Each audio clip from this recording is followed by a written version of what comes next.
How's it going, everybody? This is Craig Bush Rocks. Welcome to my channel. Today we're going to talk about the early days of collecting CDs and stuff like that, because it's kind of nice right now because it's a new generation of kids and young adults right now are out buying physical discs, for say for like music CDs and movies and stuff like that. It's kind of making a resurgence and stuff, which makes me proud because my daughter likes to buy music CDs too. It makes me think about back in the day when I started collecting and stuff like that, CDs. For the longest time, I was doing tapes and stuff like that, which I did tapes for a long time until I sold pretty much 90% of my tape collection.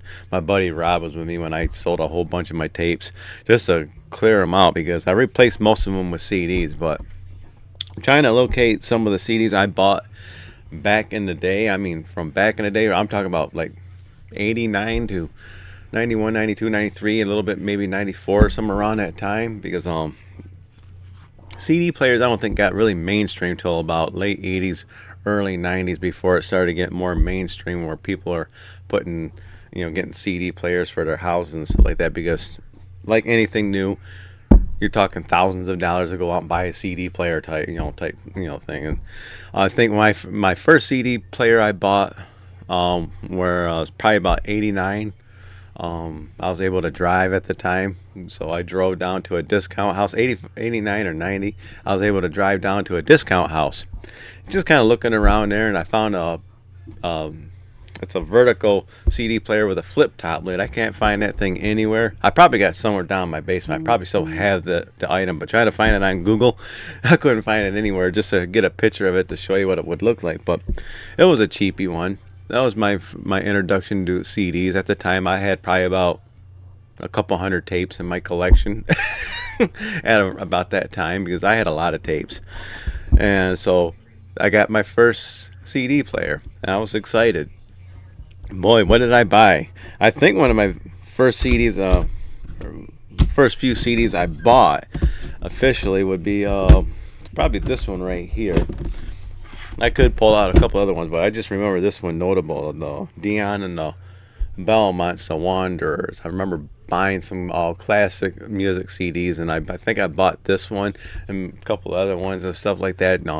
At the record store, whatever which one I was going to, but I'll talk about that here in a second. But yeah, just getting my first CD player, getting introduced into CDs, and boy oh boy, I got a massive collection now because of it.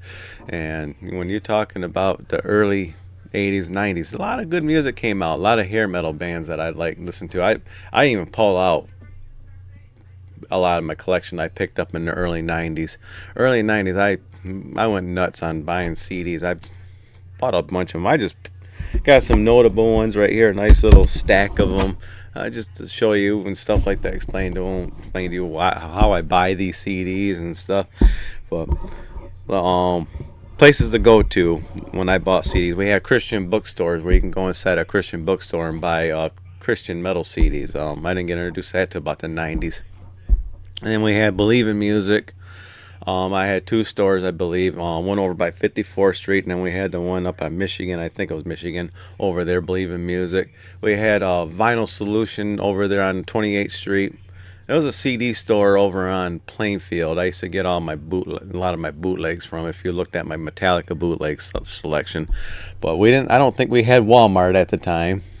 I don't think we had Best Buy. We had Highland, because I went to Highland to get my first CD stack players and stuff, a stackable CD player and stuff like that, which that was probably about 94, 95 when I did that, when I got a nice stackable CD setup. It might have been earlier than that, because yeah, it might have been in the 80s to think about it. I don't know. I have to look. I have to ask my dad. But it was a Pioneer stackable stereo system. I had a tape deck, CD player, and everything else. But that was my first introduction for all that stuff. I was buying little things here and there and stuff like that when I was a kid, like tape players and stuff, recording stuff. But CDs and stuff like that, when that came around, I heard about it. When I had a job, I've always had a job when I was younger and stuff like that. But I remember like picking up that first CD player, picking up my first round CDs around this time. I think I had something like Meet the Raisins or something like that, but some notable releases I picked up in the early '90s. Couple of them that I don't really listen to too much anymore, but uh, let's go with some CDs because I always went to Believe in Music and looked at pictures. It was exciting when you when CDs first came around and stuff like that. Like I said, yeah, it came out in '82. Really get mainstream till about late '80s, early '90s, and when it started exploding and stuff like that. We'll get into further and stuff like that and about how my CD collection kind of got bigger and stuff. But one of my early CDs here was this one right here, "In the Eyes of Death." I'm looking at covers, like I said, thinking, "Ooh, cool! I'm gonna hear it."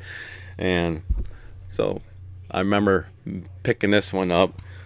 It was new, so this was released back in when I bought this. This was new, so '91. That just to give you an idea when I really started collecting CDs. So around 90, 91, about around that time was I started going out buying them. I don't know if I was. I think I was working at Optical Supply at the time, around that time. But yeah, picking this up. I always thought it's like, oh man, look at that cover. I'm gonna hear it just to listen to it, just to jam out to some metal. Some of my early friends from back in the day was my buddy Jeremy Shoemaker and my buddy another Robert stuff like that from the West Side. And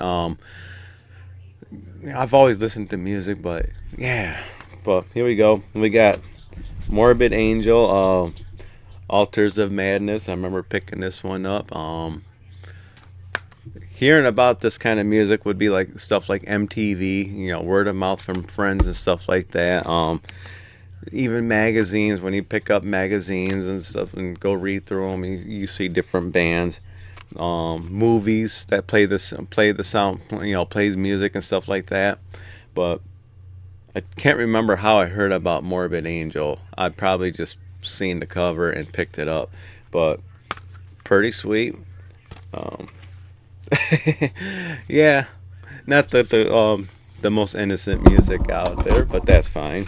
This is stuff I bought back in the day. So first started collecting. Let's go with the ones that I kind of had to get the CDs to replace some of my tapes on. I picked these up at like a probably a Christian bookstore because at the time we didn't have no internet. When you the word it went by word of mouth. And one of my bands would be hey, did I pull out my gonna pull out my Bride CD. Either way, it was one of my Bride CDs. I think it was Streets. No, not Streets though. Uh yeah, I can't think of it right now. Hold on a second, I'll go grab it real quick.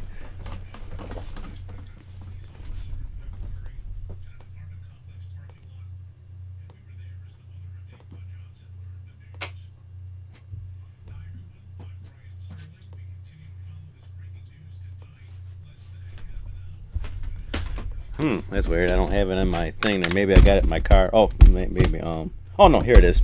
It was in my stack of CDs. All right, but this one right here, Bride Snakes in the Playground.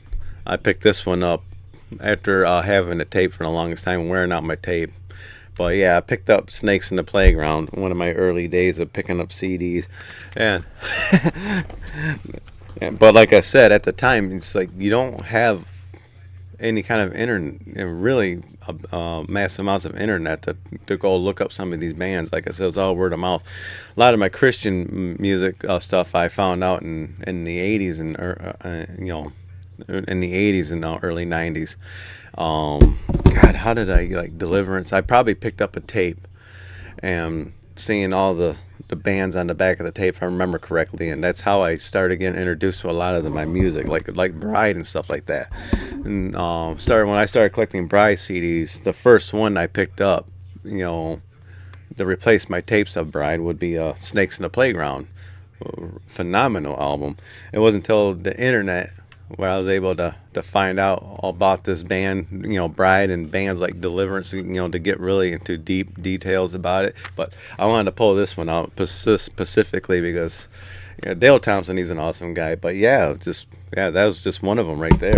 But same thing with this one right here, kind of a replacement for a tape that I had from early days. When I was working over at Pridgeon and Clay or something like that. A guy introduced me to a band called Sabotage. I can't remember the guy's name. Told me about the band, and I started buying tapes. And one of the first CDs I got after having some Sabotage tapes, but I did get CDs early on when I heard about Sabotage. But Streets, a rock opera, really great album. There's a couple other ones I would have pulled up, but this is just a notable one right here that I bought from the 90s and stuff like that.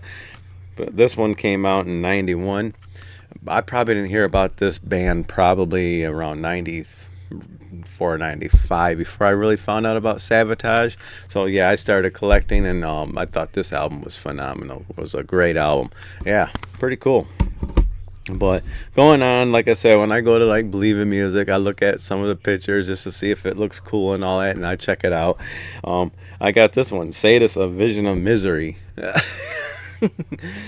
Not a bad album. It's jamming. It's probably a thrashy album and stuff like that, but pretty cool. When like I said, back in the day when you're out picking up CDs, you look at the cover and you see what it is. Here's just one of them right here. Oh, yep. You know what it is. DSI, Once Upon a Cross. Yeah, I remember picking this one up. This is an older one. When I picked it up over at Believe in Music. Yeah, that one. This one was pretty cool. This is I can't remember what movie this was around the time when I was watching the movie, and I remember this album coming out or something I had related to the movie or something like that. But Cerebral Fix, Tower of Spite. I remember picking this one up. By the looks of it, I got this one through distributed by Important. I must have ordered this one, maybe, because this was 1990. So I must have ordered some CDs online, maybe, back in the day, because you had those. Because this is, unless I don't remember buying this one used. I remember this one being new when I got it. So, but pretty sweet. So yeah, good old Cerebral Fix. Some good old hair metal bands. I got lots of hair metal band CDs in my collection. I just pulled out a few of them here. One I really got into was Babylon AD, Nothing Sacred. Pretty good album from back in the day. I bought this one new. Probably seen a video on MTV, thought it was pretty cool, so I picked it up. This is 1992. So, oh god, that's looking at all the back of this thing, back of the album. So Savage to Heart. Take the Dog Off the Chain. I remember that song right there. Take the Dog Off the Chain. This CD, when I used to ride my bike everywhere, I was a bad driver at the time. I had my license taken away for a while there, so I rode my bike everywhere. And my buddy Jeremy, we used to ride bikes all over the place, so everywhere. But this CD was in my rotation for a long time. I had a certain stack of CDs. One of these days I had to dig out all those CDs, and I could tell you about those CDs that I listened to back in the day when I used to ride my bike. But this is one of them. It used to be in my rotation all the time when I'm riding a bike everywhere.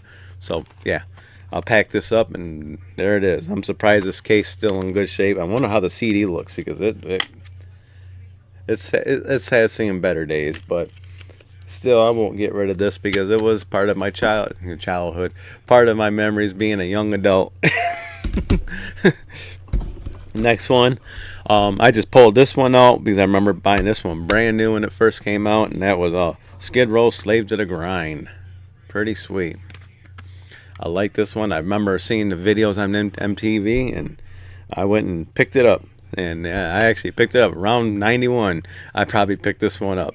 So yeah, great album. Another one, just talking about it with some people at work. When we talk about music, I think this got brought up, and it's like, you ever heard of this band and stuff like that? And it's like, I'm gonna go check it out. I'm gonna go buy the CD, or I'm gonna go pick it up. But a band called Roxy Blue, want some? I remember just like I said, word of mouth, talking about music and stuff like that. And yeah, I picked this one. I was probably, when did this one come out? 92. I was probably about 94 before, maybe 93. I picked this one up. Went to the local music store and picked it up. Probably Believe in Music or something. But yeah, I know I got this one at Believe in Music because I remember seeing the cover for it, probably over by 54th Street. There was a that had that music. I believe in music. I think that's where it was at. But yeah, seeing this one, I thought, ooh, cool name. I'm gonna go check it out.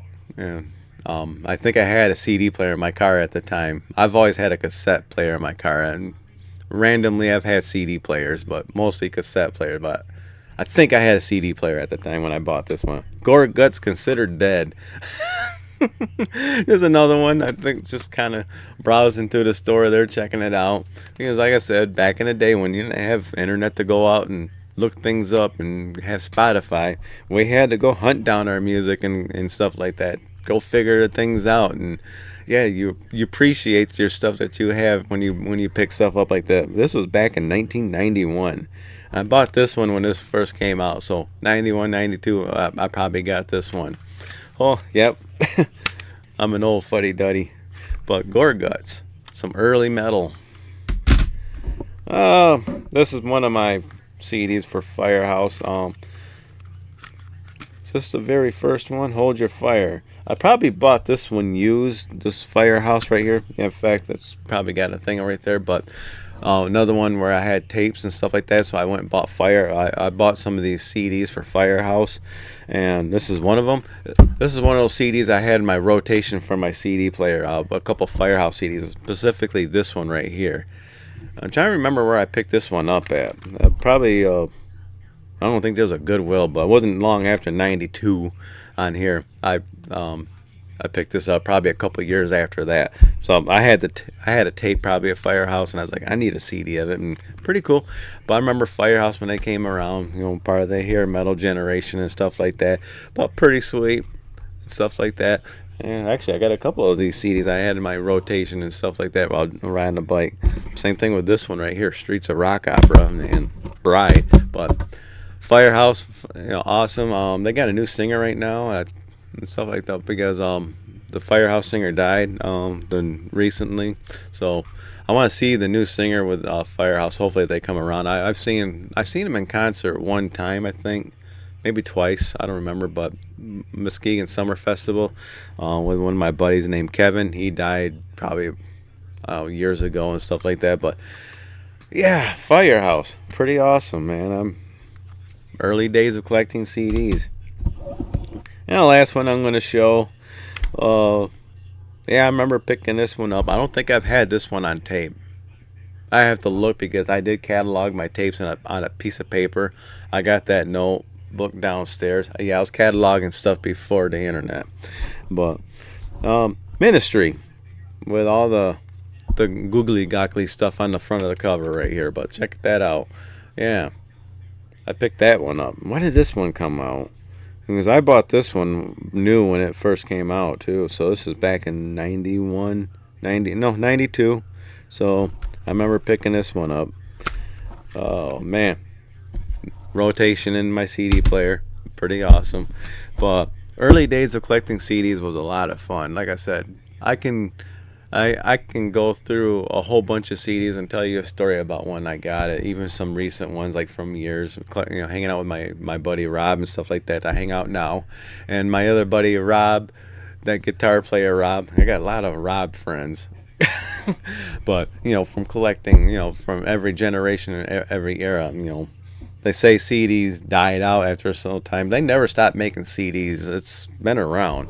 It just didn't start picking up steam till this past few years when things are starting to, people are starting to, pick up on it and buying CDs. People don't want to spend umpteen millions of dollars on Spotify just to listen to music, and you got all the streaming services and stuff like that. Why I back up my movies onto my digital and still keep my movies in my collection, so I have it. It's that ownership of owning something. That's what I like talking about stuff like that. Physical media. But back in the early '90s, when you're collecting CDs, it was great. It was fun times back in the day. All the friends I had back then too, when we talked about music, and we got my buddy Jeremy's Joe, Ernie, and just a bunch of people I worked with, like over at the optical place there. My short stint over at Pridgeon and Clay, I worked over there in Grand Rapids. talking to people with music over there. Just anywhere I worked at, it's like, talk about music. But like in the late '80s and stuff like that, when I had my paper out and working at a party store, um, I had only the kids that I hang out with from back in the day when we talk about music, like my buddy Jeremy and stuff like that, and my buddy Robert, my buddy Rich, another guy I used to hang out with, my buddy Tad. I kind of started hanging out with in the early '90s. His sister I used to go out with back in the day and stuff like that. Different people when we talk about music and stuff back in the day. Collecting the CDs. Yeah, collecting CDs was a lot of fun. It still is. I still collect CDs. But coming from tapes to CDs, that was kind of a tough pill to swallow because I listened to tapes a lot. Like I said, just past 10 years or so, I got rid of all my tapes. I got tired of looking at. I kept a few of them in my collection. I just kind of floating around in my house and just stuck with my CDs. I was like, I don't want to ever look at another tape. And kind of fun when I got my Axel Rudy pellet, got a tape in there. I was like, man, I'm so sick of tapes. Yeah, but that's my video for today, talking about some early days of collecting CDs from back in the day. I wish I had a picture of that first CD player. Oh yeah, I was going to talk about my Pioneer CD player I got from Highland. I remember that. I just couldn't remember what, but that thing was awesome. Stackable. I'll tell you a little quick story. When my brother and my buddy Russ, brothers from another mother, we got a Russ brother from another mother, old Russ, and and Jack had an apartment across the street from my house, over on where I grew up at, and I used to put my speaker out the window, take my Metallica CD, put it into my CD player, and just start playing it, blaring it out to so that all the neighbors can hear it. And so yeah, it's just, you would hear out there, loud as hell, man. It's like, it was great. So that was a CD player I had with big speakers, probably my Pioneer. Okay, if you like this video, give me a thumbs up. If you don't, give me a thumbs down. Comment down below. If you're my age, did you go out and get that FOMA buying CDs when they were coming out back in the day? Fear of missing out type thing. Did you collect CDs, and what was your early CD pickup if you pick some up? And newer generation that watches my channel, what was your first CD that you picked up? What was your introduction to CDs when you finally realized, hey, there's music on CDs? Because there's still kids out there has no idea what a CD is and stuff like that. You go into Walmart and get a little section. But let me know in the comments below, and make sure you subscribe, hit the bell icon, and I'll check y'all in the next video. Bye.